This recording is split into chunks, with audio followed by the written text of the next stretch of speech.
today I'm with David Marin, Chief Marketing Officer at Coldwell Banker, and we are at Coldwell Banker headquarters. Yes, thank you so much for having me. Happy to talk with you. And I would love to talk about what's so close to your heart and you are passionate about it, is branding. So you started about 21, 22 years ago. You've been with the same brand Yes. all those years. So you must really embracing it.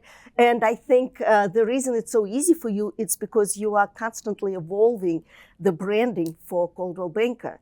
And share with us your journey, how you started with creating listing presentations, and then you start rebranding all of the divisions of Coldwell Banker.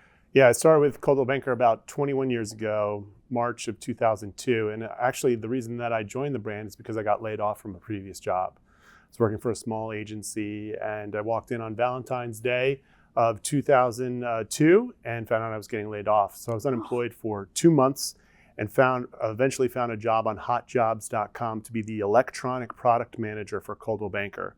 And I went into the interview not really knowing anything about Coldwell Banker, but I ended up getting the job. And sometimes some of the things that you think are the bad things in life actually turn out to be one of the best, because me getting laid off allowed me this opportunity to join this amazing brand. I've been here for 21 years since.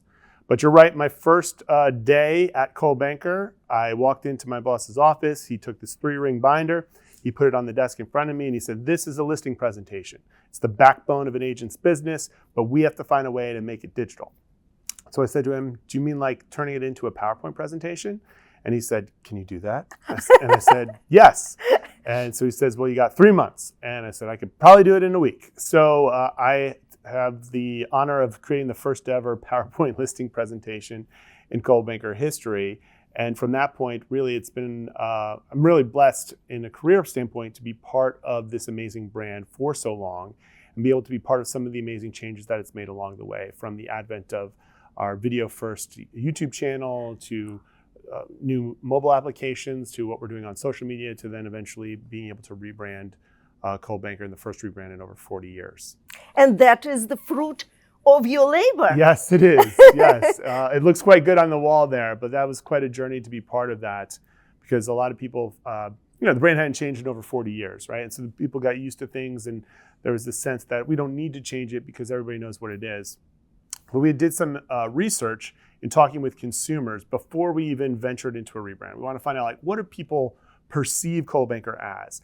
And when we shared with consumers, hey, here's what we've been doing lately, here's all the innovations that we've been part of, the response from consumers was, your brand is trusted, it's established, we love what you're doing, but you look old. And so perception was holding us back. And I use this analogy, it's almost as if we needed a new suit. And so you go into a job interview, right? You've got the resume, you've got the references, you've got the experience, but you go and you look like Jim Halpert from The Office, and all of a sudden what's on the paper is not matching what's in front of you. Or if you had a new suit, all of a sudden what is on that paper is now matching what people see in front of you. So that's what we saw with our brand, is it needed that refresh, it needed that new look, something that felt a little bit more modern, a little bit fresher, and much more cleaner than the previous logo. And so we developed this North Star imagery, which you see behind us, and applied it across the core brand, Global Luxury, the commercial brand. And while I was initially met with like some angst about why are we changing things, I don't like it, or something else, now today, if you go anywhere, one of my favorite things is when someone sees the old logo, which is only redone about 3 or 4 years ago, and they're like, "Oh man, that thing looks awful compared to what we have now." So really pleased with how that has turned out. Oh, I certainly enjoy it. And my first impression was it looks clean. It just really represents something modern, adventurous. And I think it will also attract younger generation to the brand like that. The colors and the look of it. Thank you. Which is also very important. Oh, it is. And this allows us a lot more flexibility. When you're designing the logos these days and even branding, you're thinking about how does it work in a mobile and a social environment first, because that's oftentimes where people are interacting with your brand the most. And this gave us a lot more flexibility using the CB Star icon separately and in social platforms. It really became much more flexible, and it does feel fresher. And the biggest thing that you can see that when people are adopting your brand in a significant way is when they want to put it on their own person. And we sold, I think, nearly $1 million worth of merchandise with the new branding on it over the course of the first 2 years of the rebrand. And that is showcasing that people not only are wanting the brand, but now they're willing to put it on themselves. And that was actually part of the thinking behind the rebrand, is that we didn't get inspiration from other real estate brands, but we actually looked at fashion brands. And so like, how are they treating their marks and their icons? Because we know that people will interact with our brand more on a person, one of our 100,000 agents across the globe, than they will with us as an entity. So we wanted something that would be, people would be proud to wear, that had the flexibility, that looked good. So whether it's on a hat or a jacket or a shirt or a water bottle, all of a sudden it sticks out. And so we have, I'll tell you a quick story. Mm-hmm. So I have 4 boys, and one of them is in high school right now. He's a sophomore in high school, Wyatt. And we have portable phone chargers that have the CB branding on it.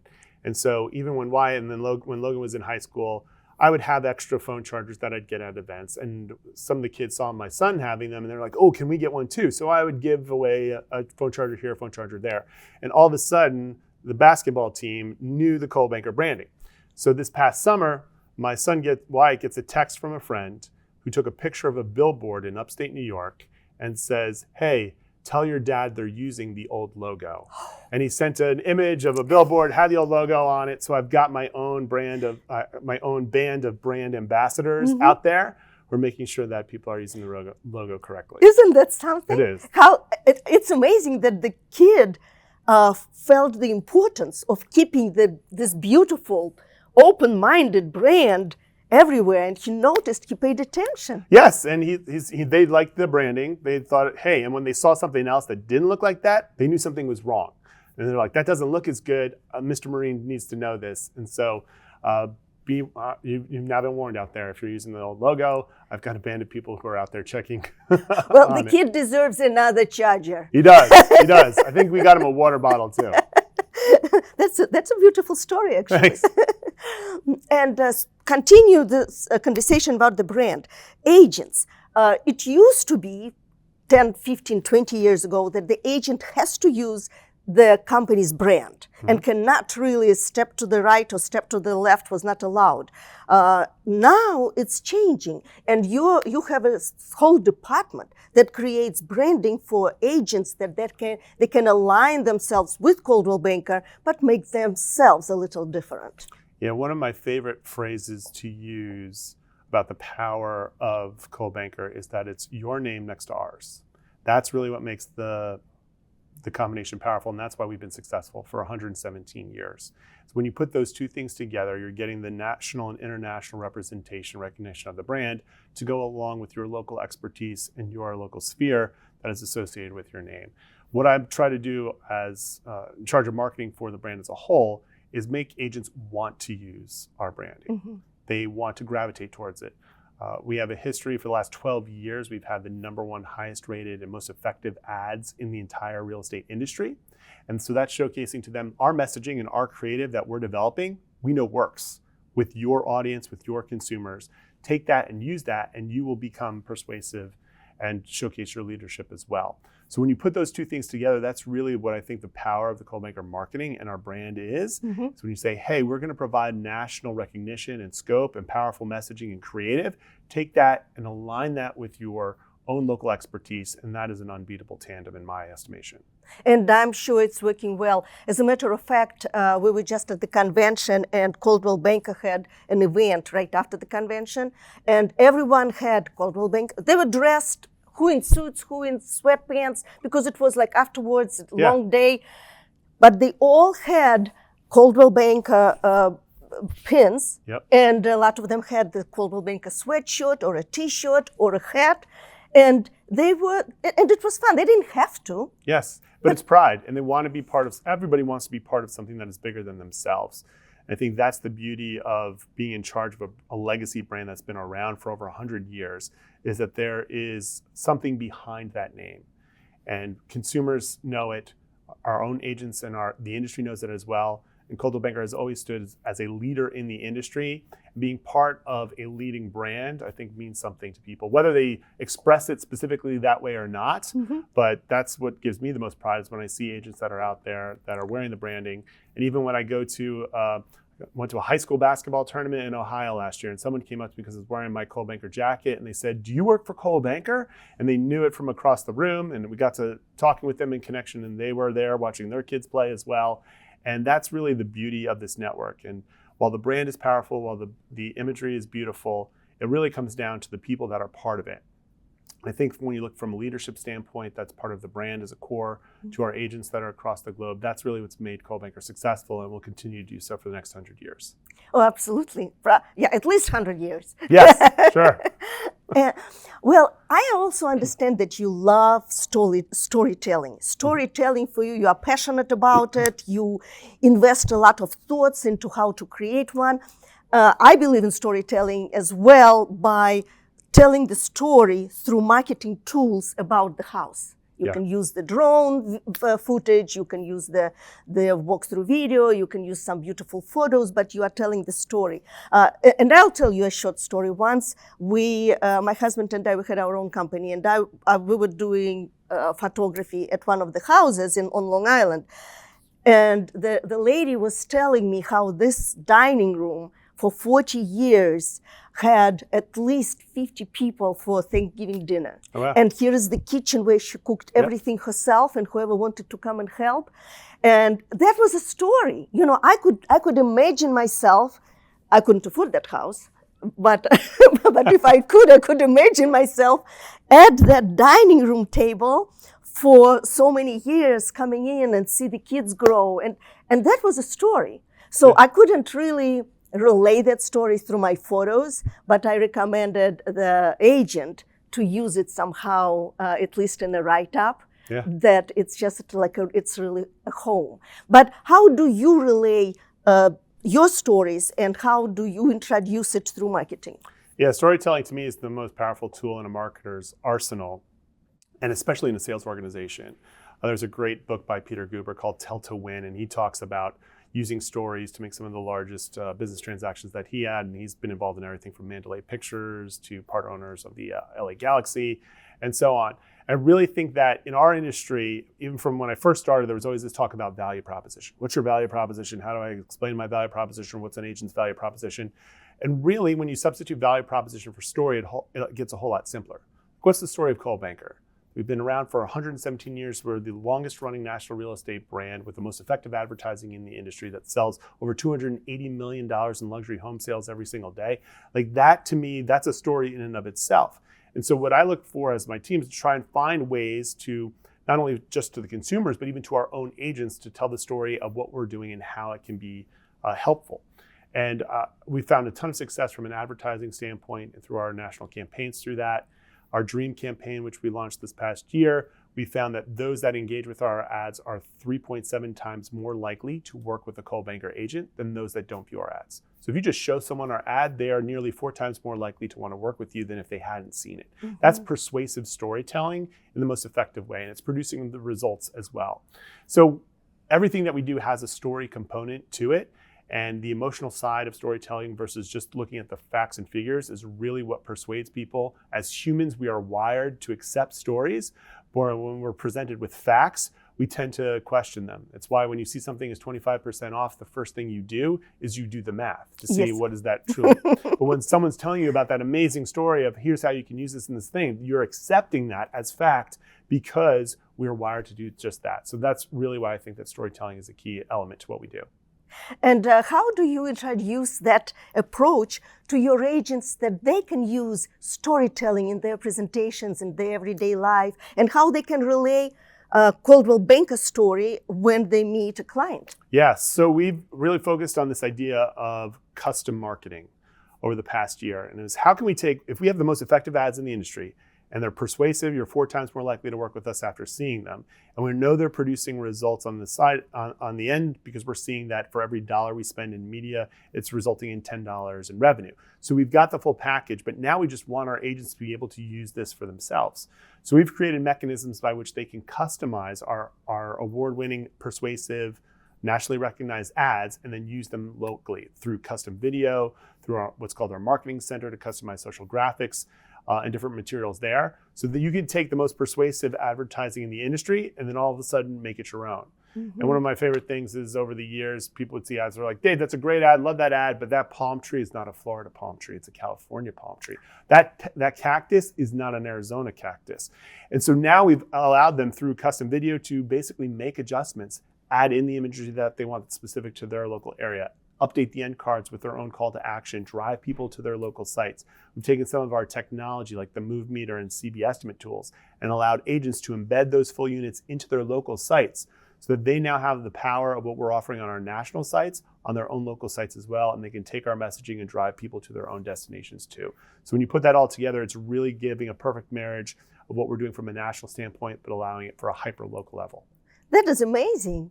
And that is amazing that someone is really paying attention to great details comparing palm trees. Oh yeah, there's even more than that.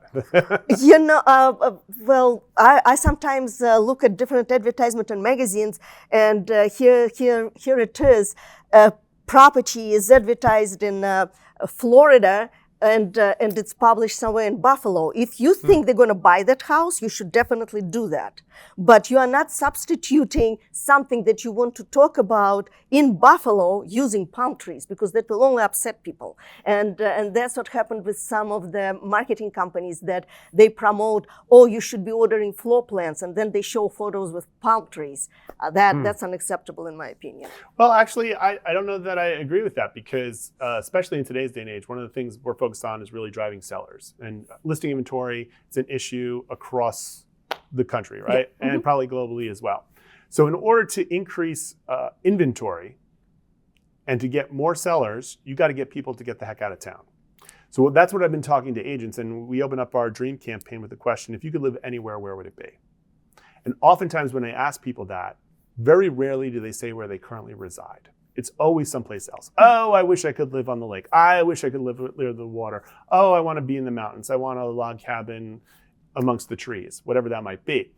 And so if we need to solve the inventory issue, we got to get people to move out of town. So for your example, for Buffalo, there's a ton of people there who say, hey, properties prices have increased. You probably have more equity in your home than you did when you first bought it. Wouldn't you rather get out of this winter? You could still watch the Bills down in Miami Beach if you want, and there might be some cost savings for you as well. So that, for me, is a way that you need to motivate sellers to get out of town, to open up inventory for those new buyers to come into the market. So that's something that we've been focusing on getting agents to understand, is let's talk to those feeder markets. Where are people moving to and where are people moving from into your town, and focus on reaching those folks to showcase to them why they need to be considering a move out of town. Yeah, in your situation, I agree with you 100%. And the more palm trees, the better for them to pack and move as soon as possible, yes. Especially from Buffalo's weather. I used to cover Buffalo, and sometimes it was very unpleasant weather. Though it is a beautiful place in the summertime. They got a great fan base up there for the Bills as well. I'll give them that. What can you tell about like your different marketing strategies that you had created, your beautiful logos? What are you proud of the most that you put on a map, and it just like, that's the biggest milestone?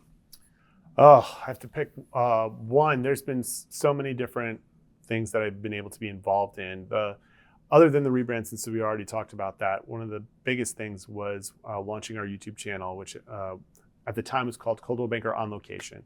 And YouTube and online video is just at its advent, and we worked with Google and YouTube to create a channel where people could search for videos of properties for sale, listings for sale, of agent profiles, of community videos. And really no one had done that before. And from that point, we started making video a cornerstone of everything that we did. Didn't matter what we were doing, it always had to have a video element in it. We were launching a new campaign, we need a video around that. We're launching a new recruiting program, we got to have some videos that are an element to it. And it really started this internal movement to focus on video. And now today, I was just sharing with another company yesterday, 82% of all internet traffic is to video content. So if you're not producing video, you are taking 82% of the internet and saying, I don't want to talk to you. So we've been doing this for, I think it's now 12 or 13 years now, and being able to continue to build on that foundation, I really think has been an amazing thing for the brand as a whole. And we see our network really adapting to video, especially in today's day and age where video on social is such a major component of what agents are doing and how they're promoting their business. And you are even doing your own little videos, short videos, where you are sitting in a car. I really like that one. Then you hop out of the car, and here you are in the kitchen, and then woo, and then you are somewhere else, and you are back in the car. So that was cute. Yes, you have to practice what you preach. So if I'm not producing videos to use to communicate to my team and even the network, then who am I to say that they should be doing that? But what I liked about that particular video, it was a bit funny, but it was serious. And it was engaging. I watched it to the very end. Good. That's the beauty of storytelling. It can be humorous, it can be engaging, and it can still be informative at the same time. There's a lot of people who think like, well, I have to be serious in talking about this thing, but you're actually going to make it more memorable when you add a personal element into it, which is what I try to do. It's not for everyone, but I find that to be the most effective way of communicating. As a chief marketing officer, you have a business plan, obviously. And what are the future projects? What's in the pipeline? What ideas are you creating for 2024?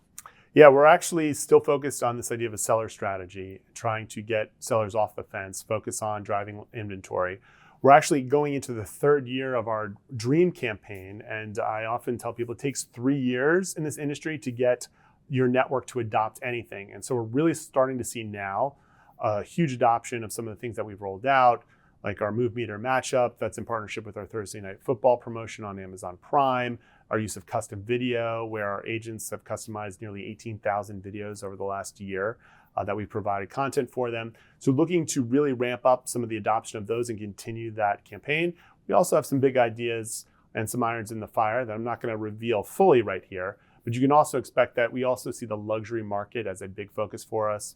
I referenced the point earlier, we sell $288 million in luxury home sales every single day through our global luxury program and our network of global luxury specialists.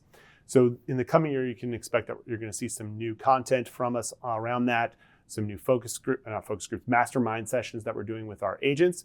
We actually just launched a brand new, it's called The Best of the Best, where we surveyed our network of global luxury agents. And we asked them, what are the best items that you're seeing in luxury homes that would make it the ultimate luxury kitchen, the ultimate luxury outdoor space, the ultimate luxury bathroom.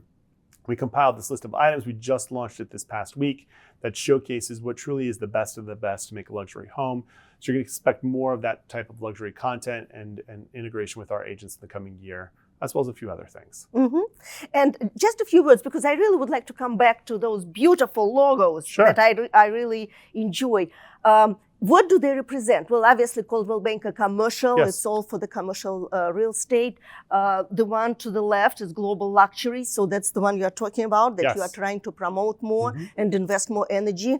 And the Coldwell Banker, the North Star, that is the brand for everything else? Yeah, so the Coldwell Banker in the center, that's the core brand. And really, we created this logo and taking the C and the B, which was actually a small icon in our old logo for 40 plus years, and nobody ever knew really what was there. So we pulled that out, modernized the font, we updated the font underneath to make it more compelling. And then while having your initials in a logo is nice and fine, it needed another element to really separate apart. So that's why we added the 5-pointed star, which symbolizes the North Star. And the star represents really two things. It's the universal symbol for excellence and has been since Pythagoras first used it back in ancient Greece. It's the reason why we have Michelin stars for excellent restaurants, stars for movie reviews, stars on generals. But also symbolizes the North Star because Coldwell Banker has been guiding people home for 117 years. And the North Star is that signal in the sky that can always be counted on to guide you to the place where you need to go. So you put that imagery together, and we really created that core imagery for the overarching brand, and then decided how can we implement it into some of the other programs that we have, whether it's the global luxury brand on the commercial side, so that it really feels like a unified brand across the board. And it can draft off of what people already know and understand with the Coldwell Banker core brand and apply that to the luxury side of things as well as commercial. I love that. Thank you. That is really great. Good. I love the story. Yes. Here's the story behind it. That's the key. You got to have the story behind it. Let's talk about you personally. You have 4 boys, and I understand you have a wife who is a Wonder Woman. She is, absolutely. Well, she has to catch up with all your work. I'm sure that it's a lot is involved. talk about them. So 4 boys, probably a lot of sports, a lot of waking up early, driving to soccer games. Yes, there's a lot involved. So I have Logan is my oldest, 19-year-old. He's a sophomore in college. Wyatt's sophomore in high school. Owen is in 7th grade, and Cole's in 5th grade. And really, it's a lot of questions sometimes. It's like, well, how do you do all that and balance work and involvement with them? And the key is you marry well. And You marry well? I've married my wife. She's also a full-time teacher in high school. Oh. And, but she's really the one that allows us to manage everything that's going on in our home. But yes, very active. We're in the midst of basketball season right now. I actually coach the junior high team for my 13-year-old Owen and Cole, who's in 5th grade. So that takes up a lot of time, but I always try and find ways balancing what I do for a living and then the actual living is really the key. And so I encourage my team as well, if they can be involved in something. I never want someone to miss a Christmas pageant because they thought they had to do something for work. And this was cemented very early in my career, actually, when my oldest son was playing junior high basketball. And I decided not to go to one of his games. It was an away game. And I stayed home instead, and I was doing work or whatever. And then he came home and didn't say anything. And then I heard a call from one of his coaches. And I said, did Logan tell you what happened? And I said, no. Well, he scored his first bucket and ended up being at the very end of the game as the buzzer sounded and everybody was excited for him. And I realized then and there, I missed that. And what I was doing could have probably waited. I could have done it when I got home and nothing would have changed. So I really wanted to make sure that whenever there was an opportunity for me to be part of something that they're doing, that I wanted to be front and center there. And I know that my dad did that for me when I was a kid. I remember him at every single game. And now he's at basically every single one of my kids' games as well. So that's really been an important part, to be active participant in their lives as much as possible and finding ways to balance that with what I'm doing for work as well. That was another beautiful story, David. Thank you. It's very emotional. That is a really great story. Good. I'm very proud of you. Oh, thank you. All right. I was not a good mom as far as that concerned. My work was always first, and I regret a lot of it now. Looking back, I just I ask her for forgiveness every day, my daughter, but she's very successful. And she said, it's okay. You were my role model, how I should be working. And now I have what I have. So I guess in a way it worked. And there's never an idea of I'm shirking my responsibilities in order to do something else. But to me, my view is your children and your family are your eternal investment. Right? That's what is going to be able to succeed you when this is done. Who knows? In 5 years, no one may ever remember that David Marin rebranded Coldwell Banker, but that's okay. But because if I have my 4 boys and they're able to have productive lives and they feel that they were loved and cared for as part of a good home with the loving parents, to me, that is a greater reward than anything I could produce here. Absolutely. And trust me, when I missed some of her events, they were not making or breaking the economy of the United States. I could have missed it. I could have done it the day after. So yeah, I greatly appreciate it. And I'm sure your kids do too. And your older one, so what's his major? Is he going to be in marketing? He's majoring in communications right now. He has shown some interest in marketing, but who knows? Actually, at the end of this year, they do an analysis of your writings, some media elements that you've produced, your presentation skills. And then the school actually does an assessment to say, hey, here's where we see you would be best suited. And communications can range from everything from marketing to journalism to audio, video, or acting in between. But yes, he's doing quite well. So we're pleased with it, and we're curious to see where he ends up doing. Well, all the best to them.